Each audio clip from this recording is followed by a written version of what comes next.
Oh man, I hate Mondays. Nah, man, it's Tuesday. Wait. What day is it? You know what day it is? Tuesday. Brewsday Tuesday. Oh, fuck yeah! Grab a cold one. It's Brewsday Tuesday, brought to you by the Cellar and Six Pack Store. Here's DreZ and Big Nate. Ah, what a lovely sound it is. You got again? Okay, Dude, this something's is here. no. We're good. I didn't get it anywhere except for the carpet, but On your hand at I'm least. gonna need, yeah. Brewsday Tuesday brought to you by the Cellar Restaurant and Six Pack Store in downtown Blacksburg. Apparently, Big Nate, even though he's on a I'm beer cursed. show, does not know how to open beer properly. I even did like the whole way you do it, and I feel like I've just had a bad. You've had a string of really bad luck run lately. I I don't mean, understand it. You know, obviously, if it's shaken up or whatever, but I don't know how or why that would have happened. Either way, it is Brewsday Tuesday, and I'm looking forward to this show. This has been a show that's been a long time in the making. Because you find a beer, you're like, okay, we definitely gonna do that in the show, but you need a few more to get the full four to do a show. And I think the first one that we had was the one that you just popped in your hand. But before we get to that, the reason we played a little Nirvana is because of the beer that's in my hand from Singlecut Beersmiths. Which were these guys out of again? I definitely had some of their stuff before, and I do enjoy it. New York, that's what I thought might have been the case. I have the Grunge double dry hopped double IPA, and of course, you got the flannel inline sunglass case and those big white bug like sunglasses that Kurt made so popular back in the day. So obviously, it doesn't say Nirvana or anything on there, but clearly this is a Nirvana influenced beer, and I am very excited to try it. As most Bear listeners know, Nirvana is my first love into rock music, and I've been quite a bit obsessed for many years. No, it's a beautiful can. It's well executed, and of course, as you mentioned, we so let's go back. I should have had my calendar in front of me. We had found a majority of the Iron Maiden beers, and then we found another one, and we're just waiting for the opportunity. So yeah, we did do that. We did an Iron Maiden show. we did not have this one, but we didn't have that one, and then we found that one over at the cellar. Yep. And we were like, well, crap. All right, well, now we got to grab this one and do it. We got a redux, and this one I'm really intrigued about because, of course, with the other ones you ran into, I mean, they were obviously very much so geared towards a European palate. And as I learned very recently, BrewDog is actually out of Scotland, but I still think they're going after the American audience here with the Iron Maiden BrewDog Hellcat Trooper. That's a part of the Trooper series. And of course, you got a werewolf version of Eddie there that looks like something like they would have had on one of their earlier album covers, but it's an American India Pale Lager. Not ale. Okay. Lager. Yeah, there you go. So Iron Maiden and BrewDog unite to launch Hellcat, a feisty India Pale Lager where hops and malts collide. Hellcat rages with a citrus-forward flavor with no less aggressive malty backbone. The result is a hazy gold IPL with an epically complex balance, brewed in the USA. So we'll see how they do it American style. Because that was, I'm assuming that's from their Ohio location because it's brewed in the U.S. Yep, Columbus. That being said, so the other Iron Maidens that we did, those were all Robinson Brewery. Yep. Because that's the main one, I guess, that they collaborated with. So it's kind of interesting. It makes sense that we do this one as the offshoot, unlike the other show with all those Robinson beers, that it's a BrewDog collaboration. So obviously, they must not have signed some sort of, exclusivity to the there was no Robinson non-compete. Brewery. Yeah, not a non-compete or whatever. They can hop around. Well, yeah, because they also kept like the same like Trooper series. So that's true. It is all Trooper. Yeah. Oh yeah, that's licensing that goes into play there. Yeah, because honestly, I didn't even think or realize that it was BrewDog. You just assume it's Robinson because that's what all of the Iron Maiden beers are. So that is a bit interesting. And again, they do mention here that once again it's Bruce Dickinson kind of taking the helm. I think he just let Steve Harris write all the music, and then he's like, "Yeah, you know what? I'll come up with some lyrics. You got this covered. I'm gonna go brew some beer." Yeah, but so, and maybe it's I don't know. I could pull up Untapped and and double check. But if if memory serves, out of all the Iron Maiden beers, no offense to Robinson's and what they're doing over in Europe, but I think that one was my favorite because I feel like BrewDog. I said Europe. I guess England versus Scotland / I guess this one is brewed in America. I don't know if they probably are doing it over there, or maybe they can't because it's too close to Robin. I don't know. Based on my early impressions, this one's definitely gonna take the cake as my favorite. But that sake one wasn't. That one was pretty delicious. That was probably the best one out of those other ones. I enjoyed the But sake one. The Sun and Steel, it still wasn't that great. No, it wasn't. It was the best of the bunch. It wasn't though. getting a 5 No. by any stretch of the imagination. I don't know that this is going to get a 5, but pretty good. 6% ABV. I'm still intrigued. I've not had a lot of India Pale lagers. Have you? I mean, I think there's an app that I can check to confirm or not, but no, they're definitely few and far between. You know, you certainly don't see them very often. It's an intriguing style to me. Yeah, it's definitely one. I wonder if only we could get somebody from Iron Maiden, no, actually from BrewDog on, because that is a unique. They must have chose that for a reason for this beer. I can tell you right now, this would be a great tailgating beer. Mm. This it's got just enough hops that your taste buds are tickled, but it's not going to sit there and kind of knock you on your ass if you have too many. No, and not only that, but it's good to have a little bit of it, but not too much at a tailgate because you have such a wide variety of palates. Yep. You know, some people can't handle the super hoppy beers, and so I guess to some point, you know, if you don't like sharing, it can work in your favor. But for the most part, you want to have something that you can hand to somebody that doesn't have a beer. I'll call this and they'll want to drink it. This is a gateway beer. That's what this is. Is that right? That's to get you transitioned over to craft beer. Is the India Pale? So that's lager. how you hook That's them. what they is the did. Indian Pale Lager. Interesting. All right. Well, and speaking of, man, obviously with football rapidly approaching, that is very exciting. I'm just trying to think about all the beers I'll be drinking in a couple weeks over at Lane for the BC game, a night game at that. A lot of tailgating will be on, but I guess that's a discussion for another day. When you mentioned the ABV on that one, I realized I forgot to mention this is a double IPA, so it is a bit of a higher percentage, 7.7% for the Grunge double dry hopped DIPA.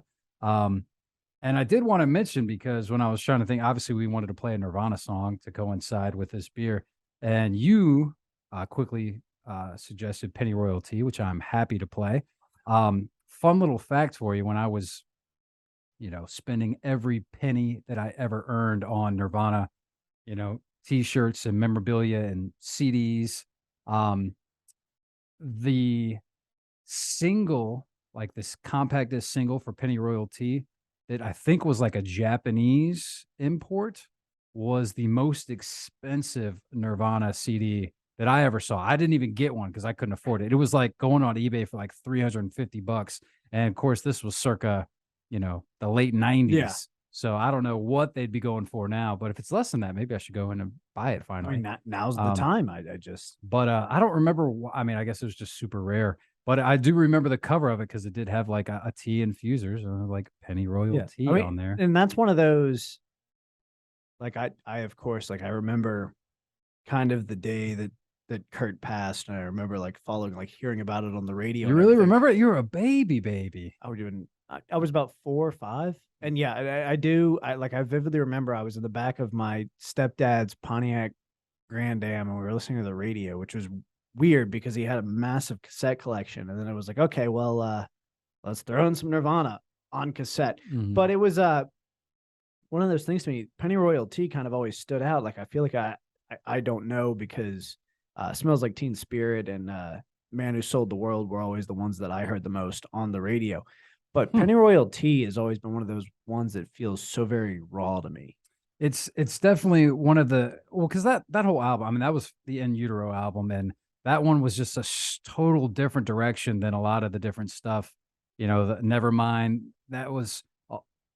Nevermind was more of coming out sort of, and then I don't want to put words in Kurt's mouth or whatever, but with In Utero, it was more in depth and personal, and it was some of the stuff that he wanted to really try and do different sounds and whatnot. And it's funny you mentioned the Man Who Sold the World. That was obviously from the Unplugged session, which I mean, I still love that very, very much. But yeah, he was going in a whole different direction of just more in depth. He wanted to be more known of like a songwriter than just like a rocker guy. Yeah. So he was really pulling for some really personal stuff in that album. And it's kind of interesting because when you think of Bleach, I know a lot of people aren't very familiar with Bleach, but that one is just very basic, but raw, which was awesome. That was their $600 album that they made, and just sort of a garage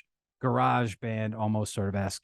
Then of course they have the big production of Nevermind, which was, you could see the elevation of the songwriting and the sound, and obviously getting a big producer in there, Butch Vig, that knows what he's doing. You got Incesticide, which was like the B-side. People don't even really credit that as an album. So because there was just like all of these weird cuts and stuff, but that's another one that was written. And then of course In Utero came out, and those are really the only ones. But out of all of them, I mean, it's tough. I honestly, I love the Unplugged album, really. I mean, that was just so phenomenal. And there's just, the covers on it were great. It was just so, like you're saying, very intimate. There's such a non-pretentious, like, I feel like when Unplugged kind of started, it did become this like almost hokey thing. I mean, hell, you had Kiss playing Unplugged. And I feel like Nirvana kind of changed the landscape of what was going on Unplugged, and really it felt like an experience. I mean, there's a reason it's one of the higher selling records of all time. See, I mean, it's hard for me to gauge because, I wasn't really into it at that time. So it's like, I don't really remember the bands that did Unplugged before, the ones that did it after. But I do imagine that when Nirvana did theirs, that must have been okay, now the bar's up here. I would imagine. I mean, I don't know. There's definitely been some good Unplugs, but I feel like that one certainly I mean, maybe I'm biased because I'm such they a did it. Nirvana Then fan, shortly after, you saw Alice in Chains do it, and then Pearl Jam also did it. And I think those go down in history as the three best Unplugged sessions I've ever seen. Or is that just because you're a big grunge fan? See, I fall more like Pearl Jam, my all-time favorite grunge band. Nirvana's kicks their ass. But and the Unplugged for the Unplugged. And for the Unplugged. But either way, it just blows my mind. And I've kind of recently started re-digging into Nirvana. Weirdly enough, have you ever seen Pan? Pan? Oh, the movie? The movie with Hugh Jackman. I can't remember the kid's name. For some reason, my mind went like Pan's Labyrinth. But okay, yes, like the Peter Pan. The story beginning of Peter Pan. Okay, and they randomly have two like musical numbers early on in the movie, and then the rest aren't musicals. But there's a scene where they're like coming into like this mine, and all these like little orphans are singing "Smells Like Teen Spirit." I was like, all right, well, this is not the movie I expected, and it continued to not at all be the movie I expected. But if you got a chance, you should probably watch. I have not seen that one, but it's going to the top of the queue list because I didn't realize that they, I will any tell sort you, of Nirvana. Not a great movie, but it was a really intriguing sequence. Okay, interesting. And now, just because you started with it being the beginning of a movie and playing Nirvana, have you seen Children of Men? Mm-mm. Okay. The opening scene, and I'm not giving too much away, but just to put it in perspective, it's Clive Owen. It's an action movie. I don't even really remember the plot, but I remember that the opening scene was this gnarly action sequence that kicked off with Nirvana. What was the song with the drums, the fast drums? I think it was Stay Away or Pay to Play. I can't remember what it is. It's one of the heavier. It's like, oh crap, this is Nirvana, and then it's just this ridiculous action sequence to this fast pace, like one of the gnarlier Nirvana tracks. And at some point in it, somebody must have they were eating or something, and they had like a full blown carrot, and he kills the guy with the carrot.